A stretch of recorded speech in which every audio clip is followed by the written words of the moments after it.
কলকাতার ব্যস্ততা থেকে অনেক দূরে হুগলির এক শান্ত ছোট্ট গ্রাম বেলঘরিয়া। গ্রামের উত্তর প্রান্তে ধান ক্ষেতের পাশে একটা বিশাল বাড়ি দাঁড়িয়ে আছে। লোকেরা একে নীলবাড়ি বলে। নামটা এসেছে তার রং থেকে নয়, বরং অতীতের রহস্য থেকে। শোনা যায় সেই বাড়িতে 4 দশক আগে এক মেয়ের মৃত্যু হয়। নাম ছিল মল্লিকা রায়।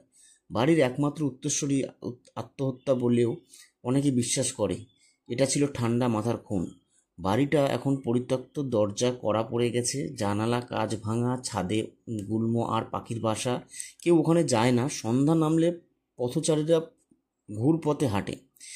তবে এই বাড়িতে আসার সিদ্ধান্ত নিল অমিত দে, একজন পেশাদার রহস্য লেখক, যিনি শহরের বাস্তবতা থেকে একটু সরে গিয়ে নতুন কাহিনী খুঁজতে চেয়েছিল।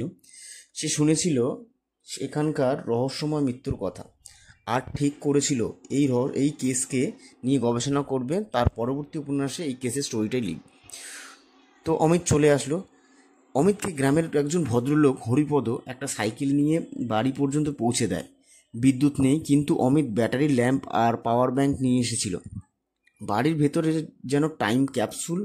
দেয়ালে সেই 1970 সালের ছবি, কাঠের চেয়ার, ধুলো ঢুকে গেছে আসবাবপত্রে। একটা বড় ঘরে পিয়ানো, আর এক ঘরে ফায়ারফ্লেক্স রাখা রয়েছে। প্রথম রাতেই অমিত টের পেল কিছু অস্বাভাবিক ঘটনা ঘটছে।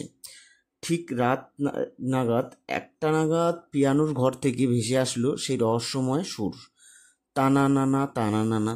সে ছুটে যায়, কিন্তু ঘর ফাঁকা, পিয়ানো ধুলো জমে, কেউ বাজানোর মতো ছিল না। তার নেই।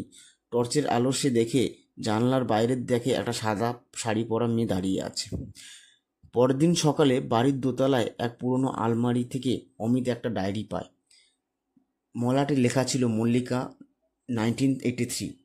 ডায়েরিতে মল্লিকা লিখেছে, রজত আর আমি পালাতে চাই। বাবা আমাদের সম্পর্ক মানে না। আমি জানি ওরা ওকে শেষ করে দেবে। যদি আমি বাঁচি না, কেউ একদিন আমাকে জানুক আমি খুন হয়েছিলাম।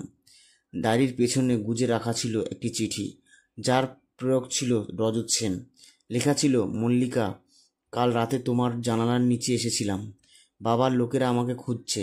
যদি কাল আমরা পালাতে পারি, জীবন শুরু করব নতুন করে। অমিত বুঝতে পারল এটা নিচ্ছক প্রেমের কাহিনী ছিল না, এটা ছিল রাজনীতির এক হত্যার গল্প। কিন্তু রজতের কি হয়েছিল, তার মৃত্যু কি হয়েছিল না খুন হয়েছিল, কিছুই বোঝা গেল না। গ্রামের লাইব্রেরিতে পুরনো খবরের কাগজ ঘেটে অমিত খুঁজে পেল একটি রিপোর্ট।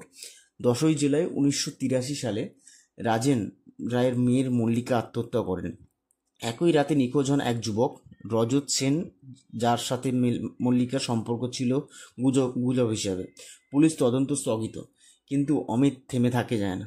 সে ওই কেসটা নিয়ে পরিচর্যা করে। সে স্থানীয় বৃদ্ধদের সঙ্গে কথা বলে জানাতে পারল যে রজতের শেষ সন্ধ্যায় তাকে শেষ দেখা গেছিল নীলবাড়ির পেছনের পাথরের কুয়োর পাশে। পঞ্চম অধ্যায়। অমিত বাড়ির পেছনে যায়। ঘন জঙ্গল আর বোঝাপড়ার মধ্যে সে খুঁজে পায় সেই পাথরের কুয়ো। অনেক ঘোরাঘুরির পর সে দেখে কুয়োর প্রাচীরে খোদাই করে লেখা ছোট ছোট অক্ষরে, ইংলিশ অক্ষরে, R+M=, সত্য। ব্যাপারটা কি সে বুঝতে পারল না। তারপর ঘটে গেল কিছু অদ্ভুত ঘটনা। হঠাৎ বাতাস বন্ধ হয়ে যায়, চারপাশ নিস্তব্ধ। ঠিক তখনই অমিতের সামনে দাঁড়িয়ে যায় সেই সাদা শাড়ি পরা মেয়ে, মল্লিকা। তার চোখে জল, কণ্ঠস্বর ভীষণ। তুমি শুনছো? তাই বলছি, ওকে আমার পাশে ফিরিয়ে দাও।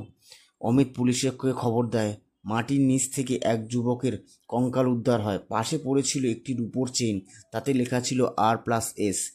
DNA টেস্ট প্রমাণিত হয় সে রজত সেন, অর্থাৎ মল্লিকার বাবার আদেশে তাকে হত্যা করে কুয়োতে ফেলে দেওয়া হয়েছিল। এই খবর ছড়িয়ে পড়ে মিডিয়ায়। একদিন রাতে অমিত আবার পিয়নের ঘরে যায়। এবার পিয়নের বাজে না, বরং দেয়ালে ঝুলে থাকে একটা পেন্টিং পড়ে যায়। তার পেছন থেকে খুঁজে পাওয়া যায় একটি গোপন ঘর। ঘরের ভেতরে রয়েছে আরও চিঠি আর মল্লিকার মৃত্যুর আগে রেকর্ড করা একটা টেপ। আমি জানি আমাকে খুন করা হবে। আমি সত্যটা লুকাতে চাইনি। সমাজ আমাকে লুকিয়ে রেখেছে। কেউ যদি এই কথাগুলো শুনতে পায়, জানবে ভালোবাসা কখনো পাপ ছিল না।